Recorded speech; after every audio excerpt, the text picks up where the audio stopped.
All right. Hi, good morning, everybody. Welcome. I appreciate your time for being here today. Thanks for joining us this morning. We are recording this session for future reference. My name is Paul Madot with NIC Partners. For those of you that are maybe somewhat unfamiliar with us, at its core, we are an IT solutions provider based here in Southern California. The verticals that we support include healthcare, government, and of course, education. We are also a Cisco partner, hence the WebEx platform today. So let me give you some background in terms of where this webinar really came from. It really stemmed from us wanting to create a forum that allows for dialogue around certainly the last 90 days, but also thoughts and plans for the next 90 days plus as well. And so the agenda for the webinar really is going to be as follows. We have 3 guest speakers today, and the conversations will really focus on areas such as district readiness, learnings over the last 90 days or so, conversation around distance versus virtual versus hybrid learning, the digital divide, with everything coming back to what are the thoughts and plans moving forward. And so for me as the host of the webinar, I'd like to create an engaging session as much as possible. So we certainly encourage questions and comments in the Q&A box of the WebEx session here, which if you open up your chat box, you'll see a section there, and I can see there's a question in there already. We will do everything we can to get to your questions. So we invite conversations, we invite your engagements as much as possible. And so with that said, I'd like to start with introducing our guest speakers right now. So I'll start with Mary Schlegelmilch. She is Business Development Manager, Education Vertical at Cisco. We have TJ Jamal. He is the Chief Technology Officer at the Pasadena Unified School District. And Gil Mara, he is also a Chief Technology Officer at the Torrance Unified School District in Southern California. And in the interest of not wanting to do them a disservice, I'm going to ask them to take a minute here to say hi to everybody and provide a quick intro. So Mary, I'll start with you. Sorry, Paul. So can I interrupt? A friend of mine who's watching says that they're still muted. Are we still muted? Or they're not hearing anything? Just check. I think it might be there. I could hear everyone. Okay, I just wanted to make sure. Okay. Christy says they can hear me. Okay, great. Good. All right, sorry. Thanks, Christy. So Mary, I'll pass the floor to you. Well, it's a pleasure to be with you all today. I come from a long history of education. I've been a K-12 educator in education as well as in higher ed for over 31 years, starting with pre-K all the way up through high school. And my last position was being in charge of an e-learning program in which professional development, hybrid learning, distance learning, as well as when we're looking at blended learning programs within our large school district. And so I did that, and then I came over to Cisco, why I continue to teach at the university level in the College of Education. Blended and hybrid learning is deep rooted in what I believed and how I help teachers and school districts implement technologies within their environments. And so I'm happy to be with you today. Thank you. Well, thank you for being here, Mary. I appreciate it. TJ. Good morning, everyone. Many people know me by my full name, Tendaji Jamal, but I go by TJ because it's usually easier for everyone. I've been the Chief Information Officer for Pasadena Unified for, wow, it seems like forever. It's been about 7 years. I've gone through pretty much every facet of technology from broken fix-it to network, server admin, educational technology, soup to nuts. I've pretty much gone through it. Great. Well, thanks so much for being here. I appreciate it. And Gil. Morning, everyone. So my name's Gil Mara. I'm with the Torrance Unified School District, and this is my 5th year here in Torrance. Previous to this, I was with the Hawthorne School District for 25 years. So I'm actually at my 30-year mark in K-12. I came out of the classroom, so I'm actually a middle school science teacher, and I taught middle school in the early 90s. And I invented the internet over in Hawthorne, and after inventing the internet, they said you should do that in all of our other classrooms. And so I did. So I've been in the IT space after leaving the classroom in 94, 95, and have been through it all, kind of like TJ. Y2K, the projects, Net A, installing, pulling cable, crimping our own patch cords on a Saturday morning, watching cartoons. So it's been a journey, and now we find ourselves in probably in a place where we never thought we'd find ourselves. But here we are. Whole new world. Yeah. Well, Gail, thanks for the intro and thank you for being here as well. So let's get into it then. And so, Gail, let's transition right in from what you just said. I'd like to start with you and TJ. I'd like your thoughts on this as well, because I mean, what a year, right? Overall, I mean, I'm sure this was the year we all had drawn up, going into the calendar year this year. Trying to manage. It's funny, sometimes I think back to when this really came into it. I mean, we all heard of the COVID and the coronavirus. It was, there in January, February, but for me, it was like on page 12. And then all of a sudden, in end of February into March, it becomes really on the forefront. And so, Gil, I'd love your thoughts on this around what was your readiness level back in March, in your opinion? What have you learned over the last 90 plus days? And I'd love to get your thoughts on what's the planned thoughts around 2021 moving forward. And then TJ, I'd love your thoughts as well on that. So we started to see it coming, right? We had conference calls with our county office, LA County Office of Education, and the warnings were coming that there may be a closure. And as it got closer, for most of us, it was March 13th, and we remember that day pretty well when it was decided that LA County Office of Ed was going to recommend a closure of schools. And by the 16th, we were closed. And over that weekend, we started training our teachers. And we had about 400 teachers trained just, quickly on Google Meet to try and prepare them. Readiness level for our district meant that, a lot of our teachers did have their curriculum digital online on our Moodle platform, and some had already been using Google Meet. So quite a few were ready to go. They had their devices, their teacher laptops, and they went right into it that following week.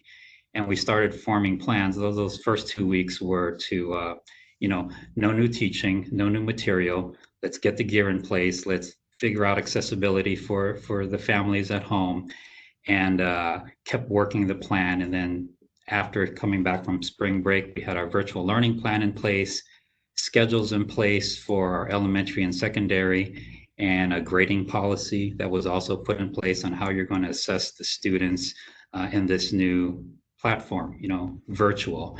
It shouldn't be punitive. That was one of the things, because we know this was a new scenario for our teachers and our students. So I can talk later about where we're going after this. I'll let TJ talk about what his readiness was like over at Pasadena. Yeah, thanks, Gil. TJ, I'd love to hear your thoughts around what it was like. What feels like some days, 90 days ago, feels like 9 years some days. So, Man. Yeah, it's like looking back in time. It was very similar to what Gil said. We too, same calls with the county office and kind of seeing the writing on the wall leading up to the event.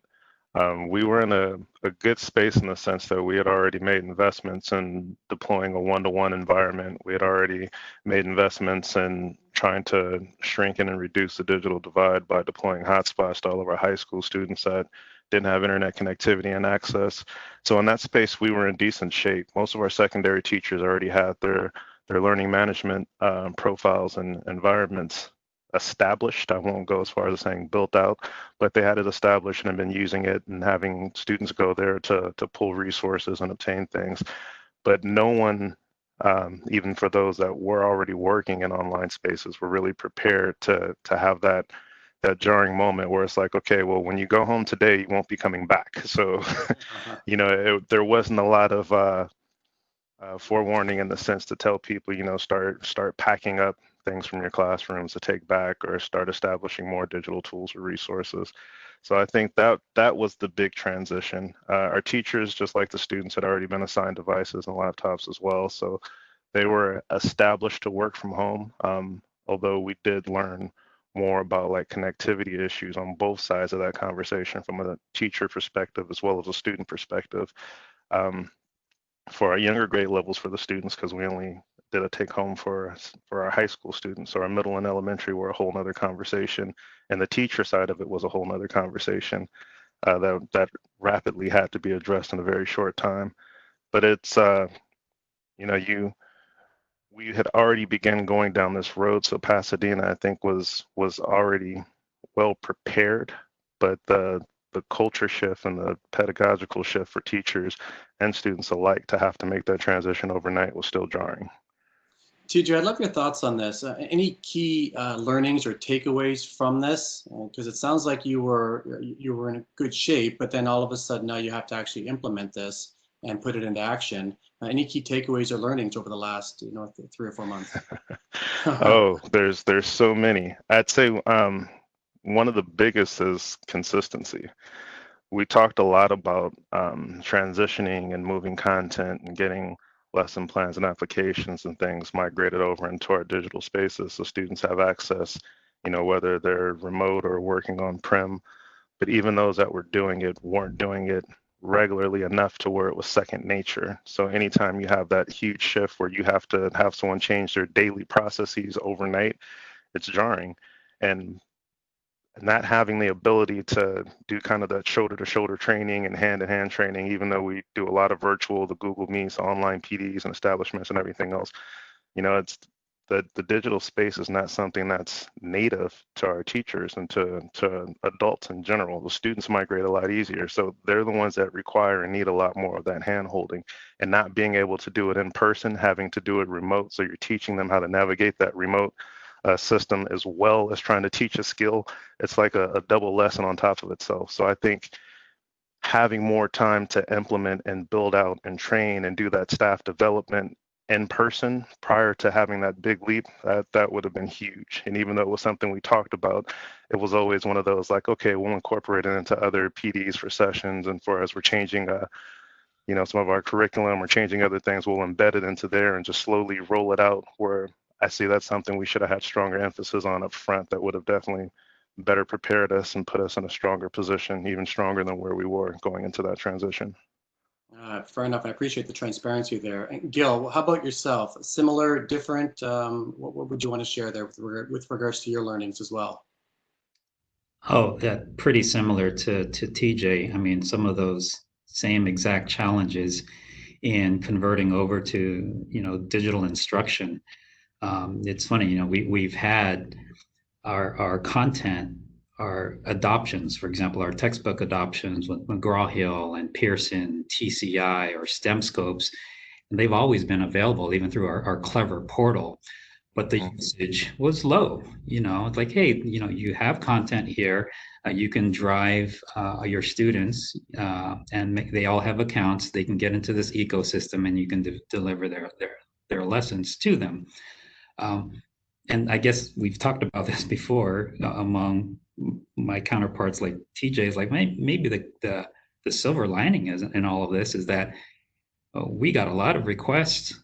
Where is all that stuff? Well, it's always been there. We've provided training, but the fact that now you're pretty much forced to use this, and there was a steep learning curve, as TJ mentioned, in really gathering all those resources and putting them in a package so that you can deliver instruction from home.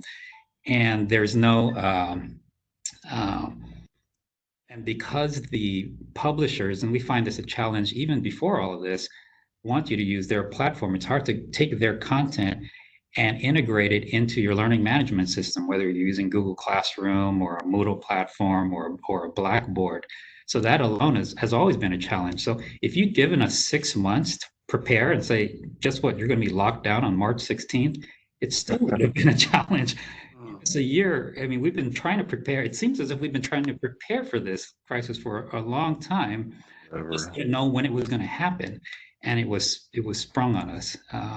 So that's definitely a lot to learn there, and a lot of our resource teachers really stepped it up.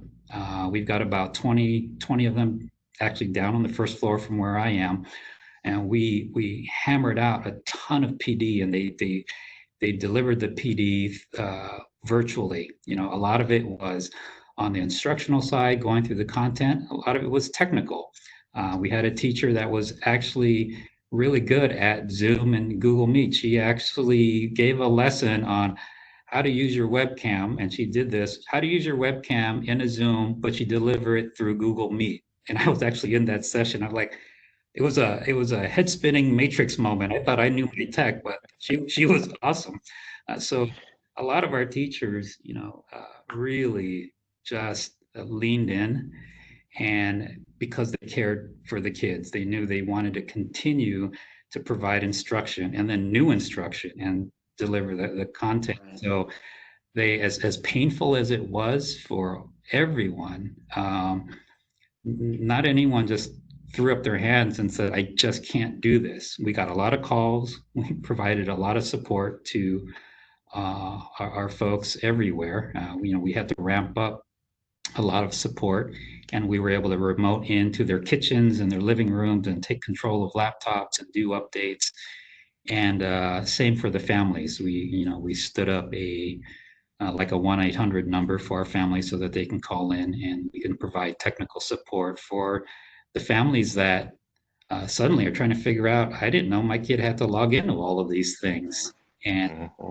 And now they're sitting next to their fourth grader or third grade child, trying to have them navigate through a virtual conference, right? So yeah, it's a lot of lessons, a lot of challenges, and still challenges to come.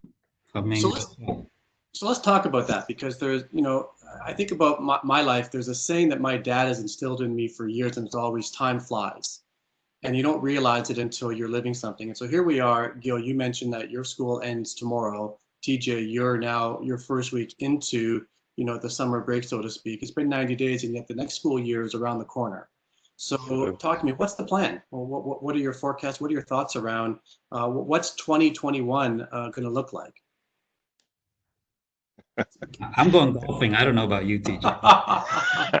You know what? I'll be in the ocean somewhere diving, so I'll be harder to reach than you. You know, next year is still kind of uncharted waters. It's like day by day, things are changing. We get updates from the county, updates from the state, you know, updates from our local health authorities as to how we have to continue to modify our approach.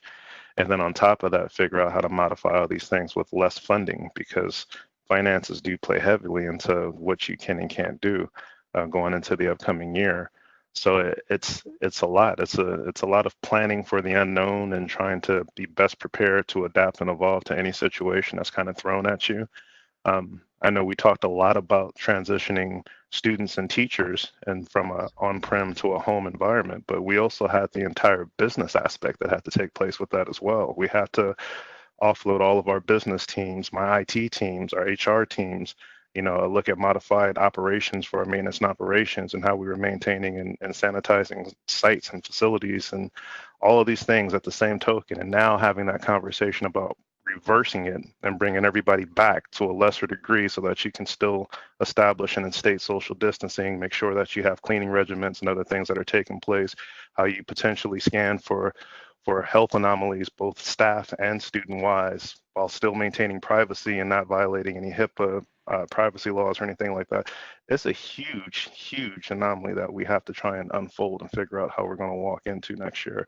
So lots and lots of conversations. I mean, I have 5 different guides, one we've built, one the state's built, one the county's built, cross-mapping and trying to tie it all together and see what the best case scenarios are going to be. And it's a lot of constant conversation and planning.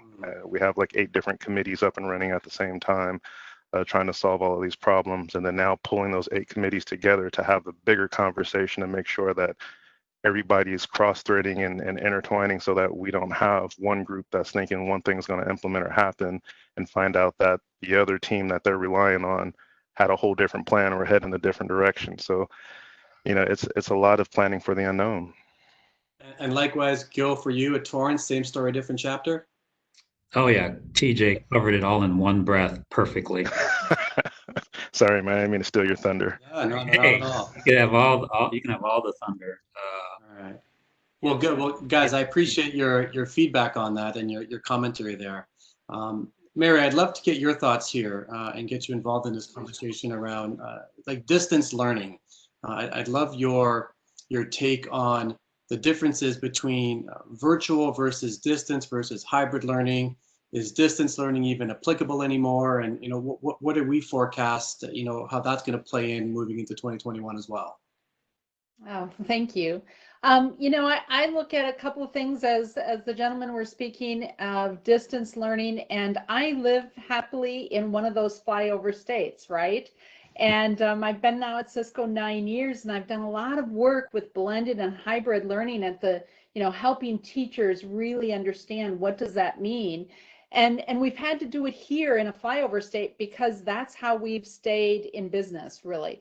And I say that, wholeheartedly, because we've had to have highly qualified teachers in our urban areas be able to teach to rural areas and have that hybrid classroom where we're teaching face-to-face to the students in an urban classroom, but we're pulling in 1, 2, or 3 different students from very rural areas so that they can really have maybe an AP course or a dual enrolled type course, things like that. So that's been my background, is to help build out that program. And it's funny, it's been over 15 years now that I was really entrenched in how do we build that master course cartridge in the LMS and use it for when we want to do some credit recovery or credit rescue, meaning we want to rescue the students during that semester. And so now we're thinking of how do we have a blended learning environment, meaning I see the student in my classroom every day, but now can I give them online resources in the LMS so that they can be outside of class really engaging in the curriculum again, whether it be through asynchronous video or synchronous tutoring or things like that. So that's been our blended environment. And really, we've gone away from this term of distance ed.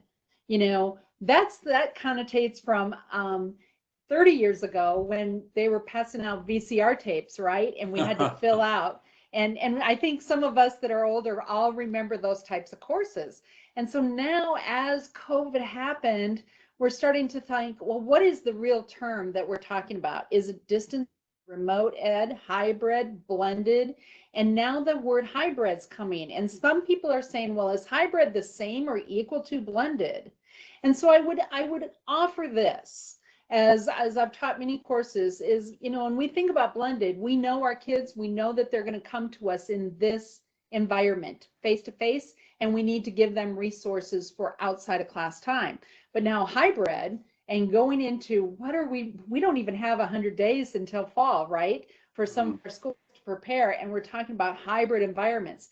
Can we have 20 students back in a large classroom, but only an additional 10 at home in a home environment? So now teachers have to gain a skill of, oh my gosh, there's a camera in my classroom, or I have to manage that camera, and how do I do that? And I will tell you, I go back to the traditional distance ed, where I knew that remote of how to switch my camera in my classroom that I was teaching to my FAR students.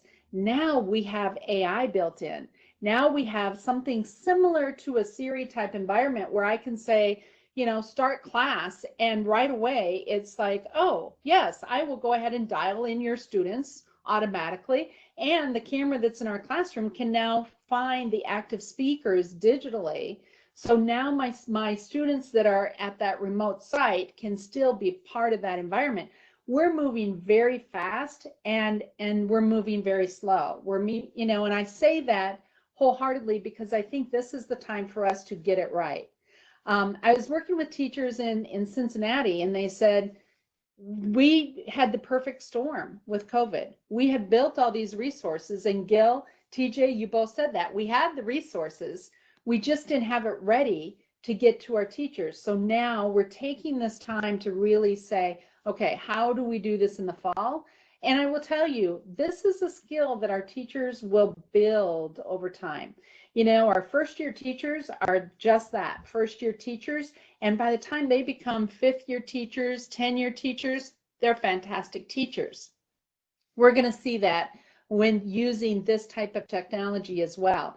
Some are very agile with the camera, some are not. So that's does that kind of answer your question of what we believe right now? Yeah, it does Happening? perfectly.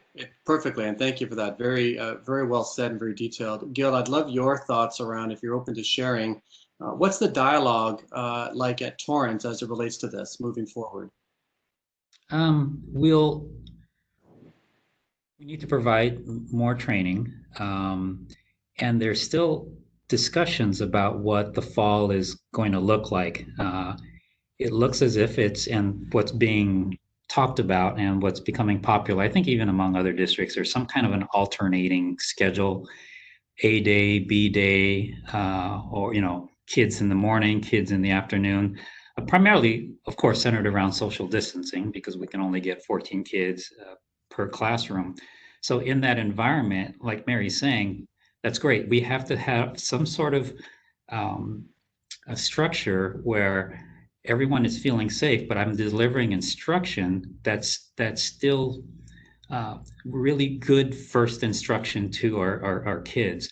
When I see them in front of me, I need to maximize that contact time with my students. And when they're away from me and they're asynchronous, what is the quality? Is it good quality digital resources that they have online? And so when they do come back to me, perhaps I'm working one-on-one with them. I'm doing some remediation or some tier 1, tier 2, tier 3 help for the students. And really using that time while they're in front of us to support them, because it's been really difficult supporting, especially the younger kids, while they've been at home, supporting them remotely through this platform. At the secondary level, they're a little more independent and know to raise their hand, can ask for a little more help, and can converse a little bit more on the technology.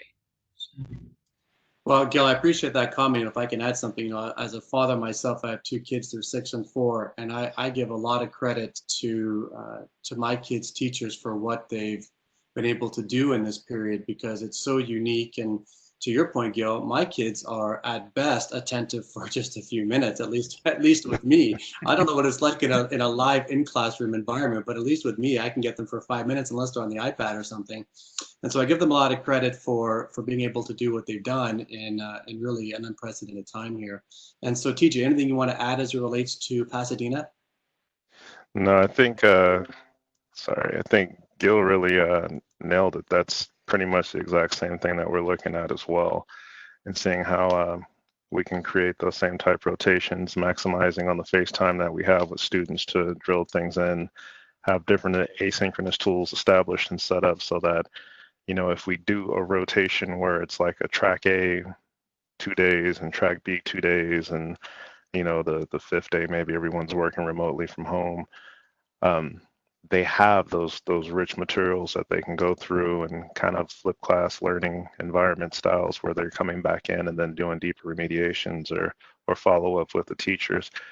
It's still being fleshed out, still being looked at as well. And as much as Gil said as well, the higher secondary students, they are, I say, more in tune with the remote learning because they have the abilities to manage and do things on their own. But where we really see a lot of need and resource help is for the younger students that really rely on that FaceTime with their teachers and some of the hand holding as well. So yeah, I completely agree with what was said. Okay.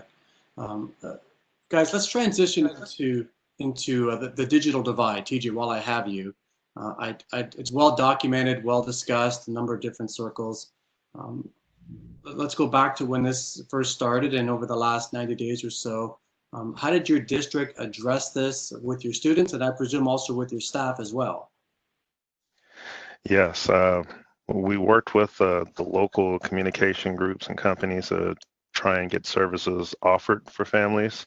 I know the county has worked with several and we're able to push things out, but we found constraints around the availability to actually deploy and get things installed and stood up, with everyone having that drop dead cutover date of working from home like the following day. Like Gil said, the 13th was a harsh day when all of these things kind of transitioned at one time. So we found ourselves in the position of needing to hand out a lot of hotspots to students as well as some to staff as well to support some of the digital divide needs that were established, and then quickly learned, because of all of the video conferencing and media, is that internet access, and even families that had internet access, still required additional support with it, because it's not just having connectivity, it's having high speed and high quality connectivity, because some families may have 2 or 3 kids that are now on devices that are all jumping online at the same time to try and watch videos or have video meetings or chats with their fellow peers or teachers or anyone else. And so there was a lot of connectivity issues in the beginning. And as we were able to deploy out, we ended up spinning up almost 2,300 hotspots that we deployed out over the course of the last 90 days to families. And some of those were given out prior for our high school students, but then we had another huge surge that we had to deploy out in short order to help support that as well. But it's major, you know, under getting a better understanding and visibility to how people really use technology and internet at home was an eye opener, and seeing the supports and needs that had to be established. And then, as Gil mentioned earlier, also supporting broken fix-it issues remotely and continuing to sustain that. We too stood up an outside line for families to call in, and then even established a curbside tech support group that we actually had families can make appointments, and had almost a drive-through fast food entree, if you will, tech support, where they were bringing in devices to drop off and getting them swapped out for our students so that they could have working devices, and even for some of the staff that were dropping them off, and would be able to come back and pick their device up in a couple of days after it had been sanitized, repaired, and was back to be reissued. So it's like coming up with all of these things to help support all of these remote facets to help address the digital divide, the digital needs at home. It was a huge feat. I don't think any of us really saw the true depths of what the issues would be. I don't doubt it. You know, there's a question here in the chat box that I can see here. It says, it's from Sean White, and the question is, I've heard some districts express concern about the recurring cost of hotspots for students. Have you looked into any alternative solutions to provide internet access to your students? Yeah, well, for us, we had the benefit of being a part of a Sprint Millions program. So for those that aren't familiar with it, the Millions program actually provides free hotspots and internet service, but it was a program that you had to be a part of some time ago in order to truly leverage and take part in it. So we had the fortune of having that established. We were able to add devices to it, so we didn't have so much the cost factor. And for those that we did have to go out and do emergency purchase, because even their Millions program ran out of devices because the demands became so high once everybody transitioned to remote learning.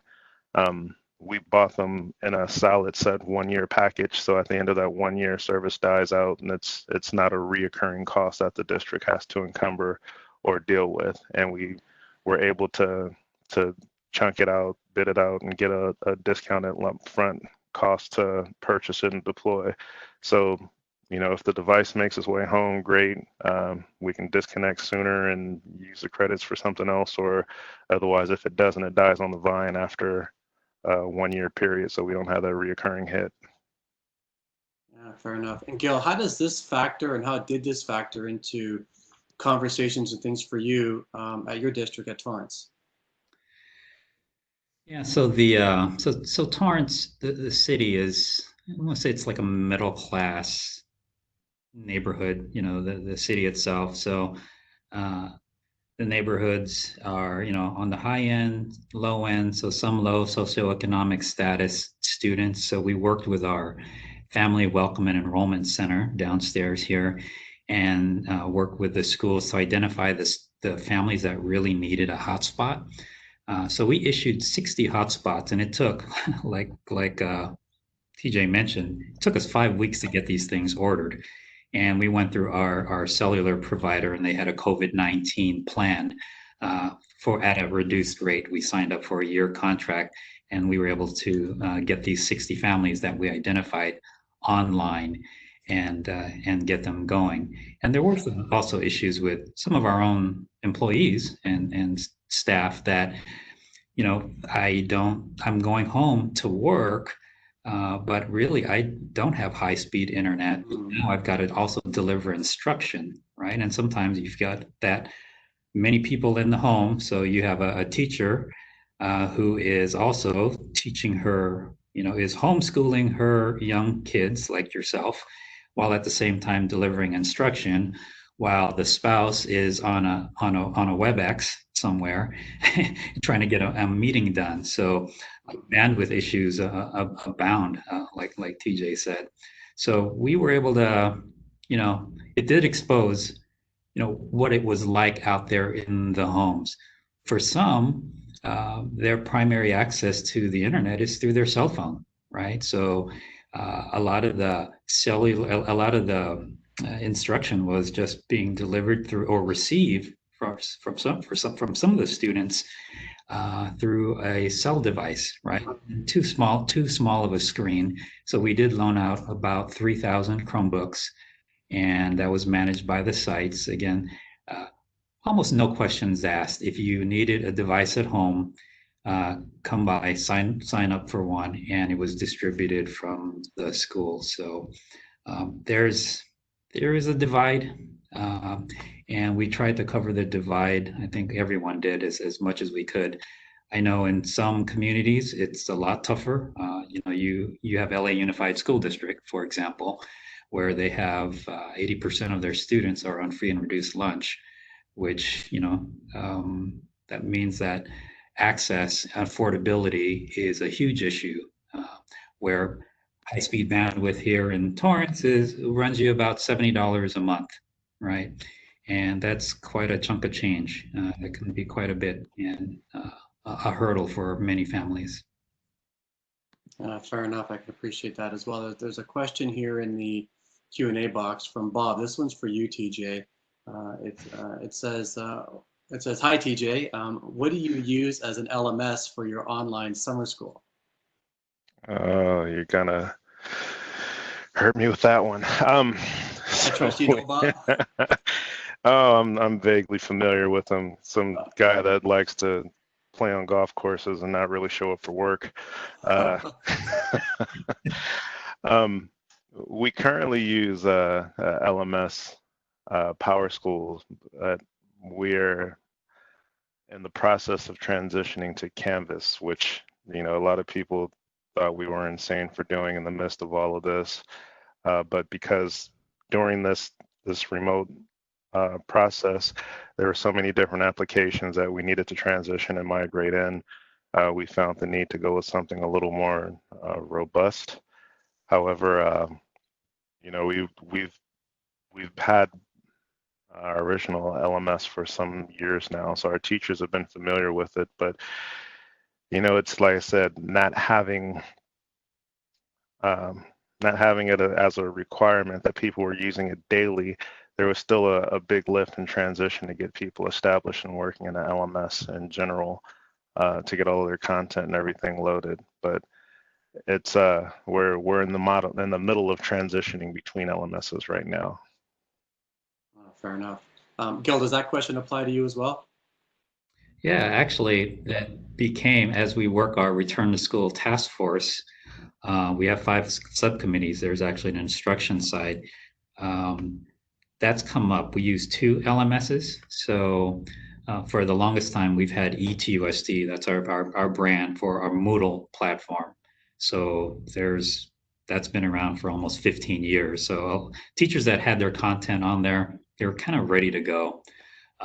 Those that never used an LMS, it was easier for them to transition over and use Google Classroom. So those are the 2 platforms we're using right now. And we got from the instruction side, as a parent that has both a primary child and maybe a secondary child, they got back to us saying, what is this? Why isn't there a standard learning management system? I'm having to bounce around between Google Classroom and a Moodle platform. They look completely different. The assignments look different, from an elementary teacher versus a secondary teacher, or vice versa, right? So we're exploring right now, just exploration wise, can we standardize on a single LMS? So I've got a team of teachers. We're actually looking at one tomorrow, not to shake things up. The last thing you want to do is say, hey, guess what? You're going to learn something new. Come in 50 days, get ready to. Especially this year. Yeah. No, they'll kill me. So.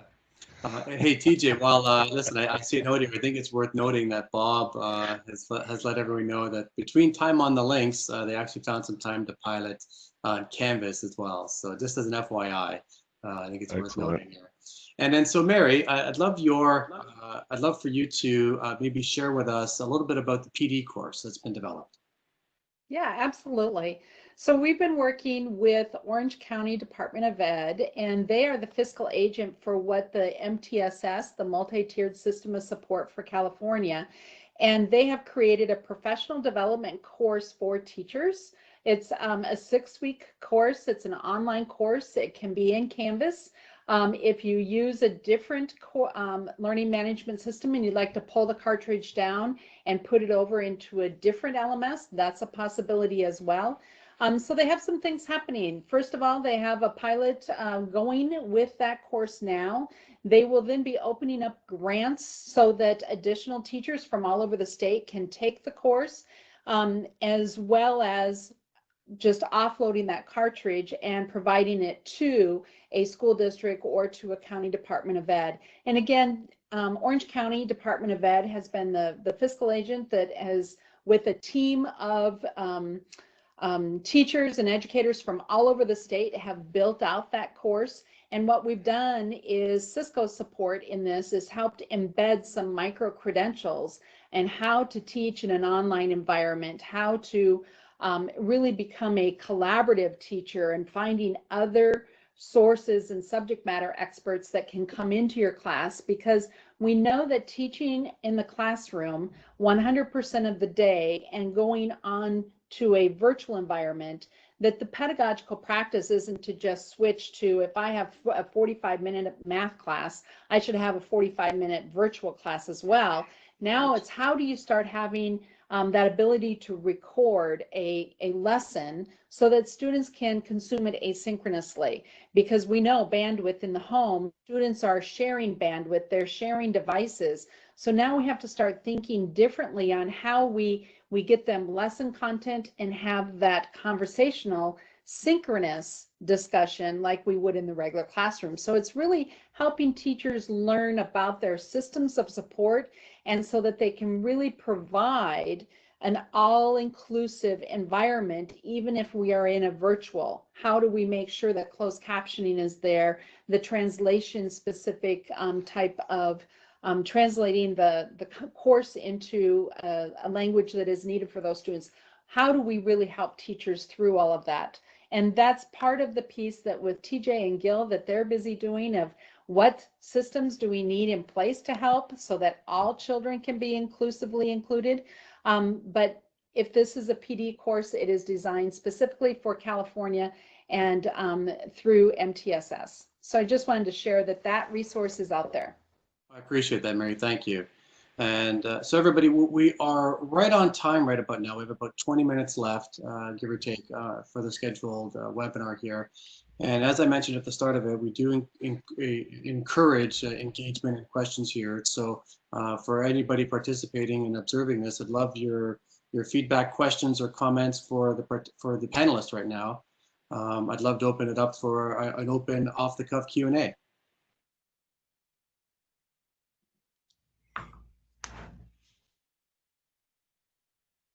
So as I keep an eye on the chat box here,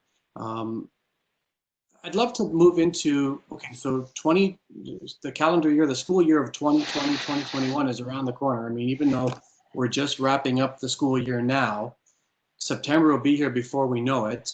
TJ, Gil, Mary, predictions, thoughts, comments on what we anticipate September moving forward looking like?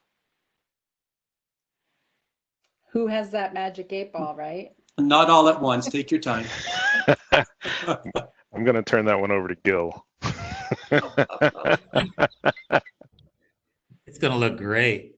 TJ, you and I are going to have this so dialed in. You know, we did a survey in our community. And we sent it out to our families.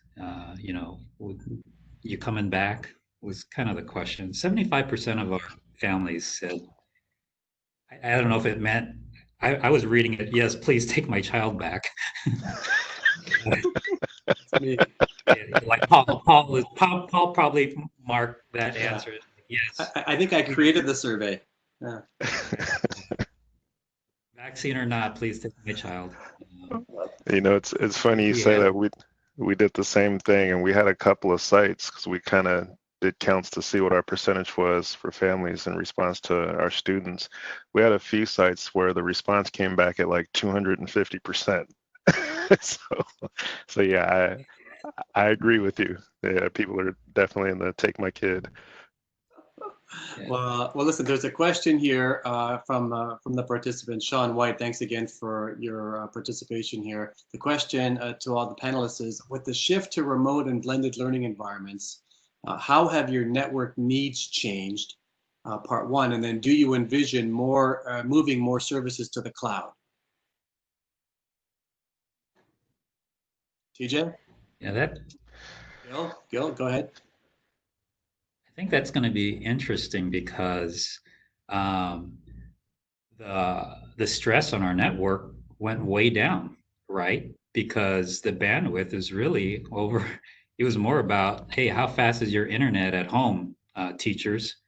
Because they were delivering instructions. So now, fast forward to this August, if they're coming here and they're providing some instruction from the classrooms, we may see our bandwidth needs start to increase, right? Especially if you're going to try to do some of that, any kind of live instruction from the classroom outwards. But other than that, we haven't seen a hit on our network thus far. We already have a lot of services that are cloud-based. Even though our Moodle platform and PowerSchool, those are hosted on premise here, but that hasn't been an issue, even in the good old days 3 months ago. So not a problem. So TJ, I don't know what you think. Am I missing something? Yeah, TJ, take us back to the good old days, way back in March. Yeah, I love that. I'm gonna have to use that one later in my next meeting.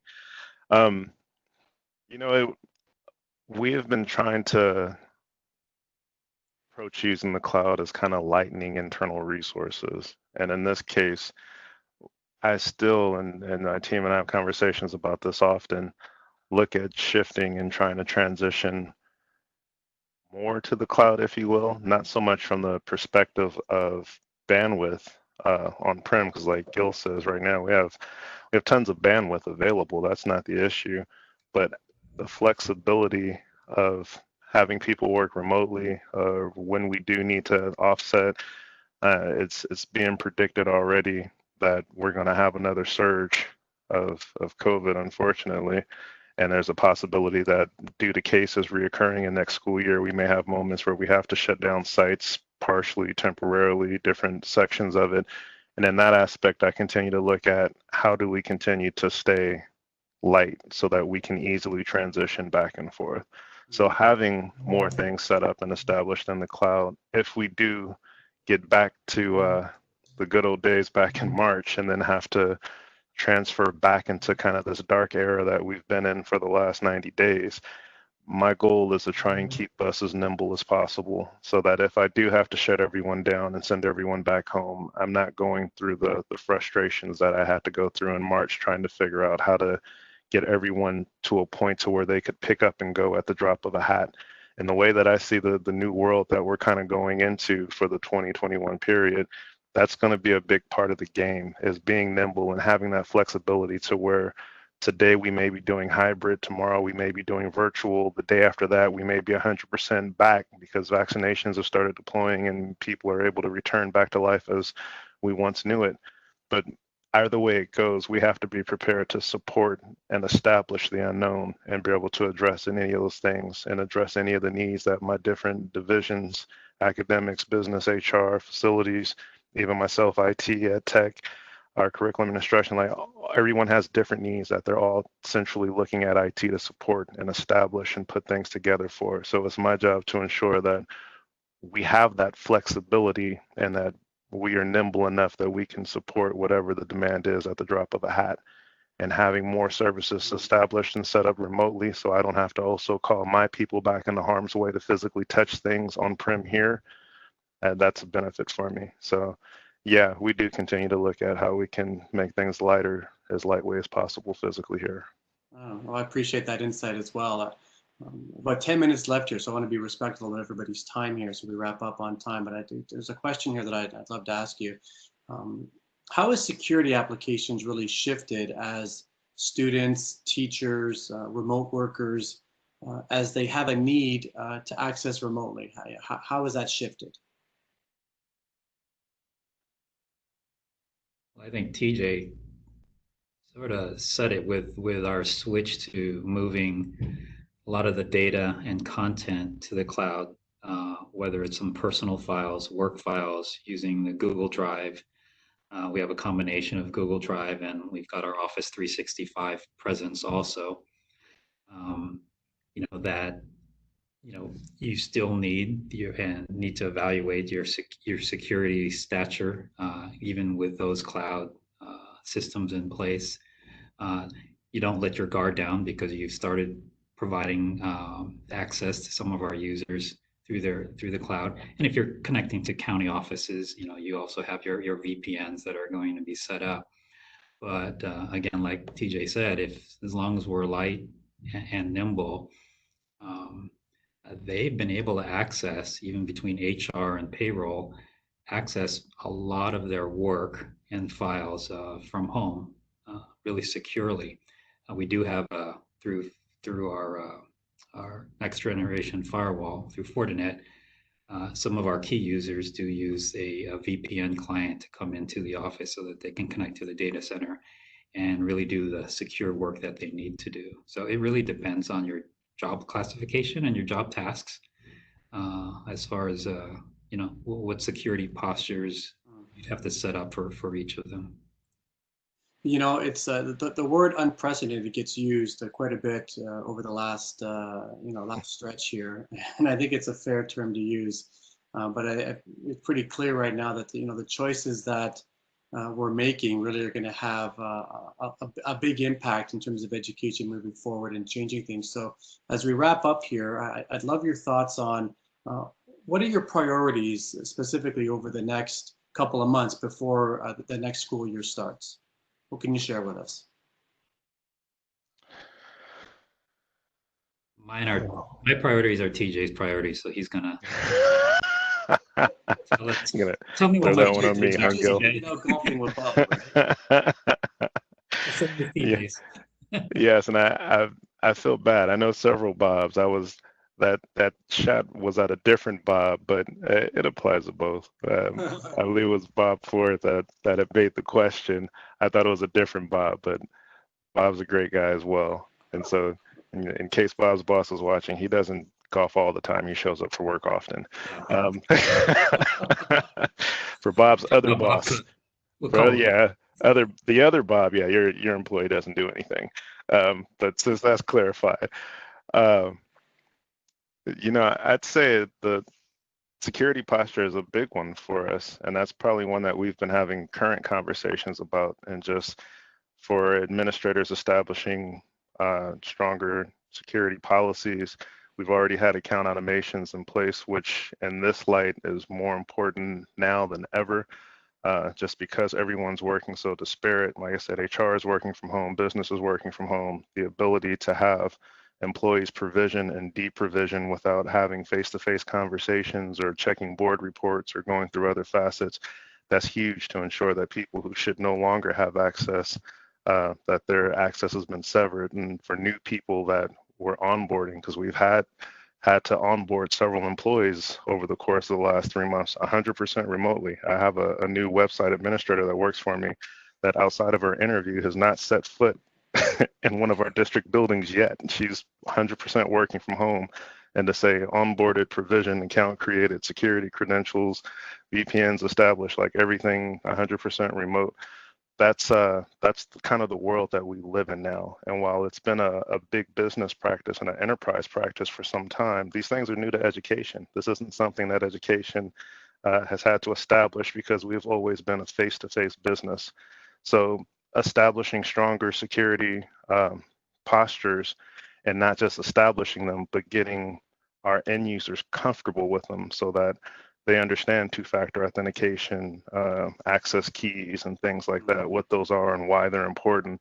Those are the things that are kind of some of the big pain points and focal points for me over the summer that we're looking at, just again, to be prepared for whatever that unknown and next school year will look like. Great, thanks, TJ. Gil? You know, it's funny is that as all of this is happening, I've been working on bond projects. So really my priority is to continue moving the district forward as much as we can, while keeping an eye on the health and safety and instruction for all of our faculty, staff, and students. You know, we're in the middle of actually deploying 1,400 new laptops to our teachers this summer, installing a new audiovisual system in all of our classrooms, and 1,400 new printers. So we've got projects that have been on the books, right? So we still want to move those forward, because there's still a place. I mean, that's the technology we need. So regardless of what the model looks like when we come back, I need to have these things in place for our teachers. So when they're back into their classrooms, whether or not it's every other day or every few hours a day, they need those tools. So I've got to keep my eye on that. And yeah, those are big things. And then E-rate projects. TJ knows all E-rate. So if Yes. I know, sorry, I had to say, sorry, man, I owe you. But, you know, if we get funded for our particular E-rate project, and it's also, you know, it's a fiber project, single mode fiber everywhere. If that gets funded, there's just a lot of work that needs to be done in IT. You know, our infrastructure, our upgrades, none of that stops because this happened. The data center, the AC went out in my data center yesterday. It was 100 degrees, 120 degrees in there, and you know, I can't let the internet go down on the second to the last day of school. So just those things, just making sure that we're not completely distracted with our core work and our mission, which is instructing the kids, staying secure, and providing as much support as we can to all of these departments and divisions. You know, TJ knows that we touch every department. Everyone needs us, from the guys who need their sprinklers are on our virtual server, so the sprinklers have to go off at the right time, right? Yep. So true. To making sure that their email goes back and forth and they continue to do their virtual conference. I mean, it's 24/7 for us, but we love it, don't we, TJ? Oh, it's the greatest thing ever. I'm still looking forward to all of this downtime that people brag about in COVID. Yeah, so to all you children out there watching, please get a job in IT. Yeah. Well, thanks, guys. Appreciate your comments. And Mary, any final thoughts as we get ready to wrap up here? Yeah, I think that, you know, I just want to make sure that everybody that's on the call to say a thank you from an educator to educators. And I consider us all here that is, you know, we've done a lot of work in a very short amount of time to bring systems forward and to even bring our pedagogical practices forward. And that takes a lot. We have a long ways to go yet. And I think we're going to see some very exciting things happen in education as we look at what happened in the last 90 days. How can we use artificial intelligence and you know, help us build better systems? I mean, as a child that was raised in the 60s and 70s, you know, when they first came out with personalized learning and we had these personalized programs, I think now we're going to really see some programs come to bear to truly help our school districts and help our constituents, our teachers, and our students in the end, so that our teachers they do what they do best. They help build those relationships with students to help them learn what they need to learn. So I'm excited for the future. I'm excited for how we are going to be looking at, and I'm, for Cisco, I say we here at Cisco are always looking at the security of our network, the security of our customers and how they can stay the most secure, because in the end, that is truly important. And what we can do in the interim to help, we are here to help. So I thank you for the time and for the invite to come on today. You're welcome. Thank you, Mary. And so we'll wrap it up right now. Listen, I'd like to thank you, Mary, TJ, and Gil for being here today. I'd like to thank all of you and the participants for allocating the time to be here as well. As we close out this WebEx session, please consider providing us your feedback. There's a survey that's available as soon as you close out the room. We welcome your commentary and your feedback so that we can continue to improve and make the next one even better. And we don't know that unless you provide us with your feedback. This WebEx has been recorded as well, and so once the recording is ready to go, each of you will get a copy of it. So thanks again for being here. Hope you enjoyed it. Well worth your time, hopefully, and be safe. Thanks, everybody. Thanks, Paul. Thank you all. Take Thanks, care. Paul. Take care. Bye.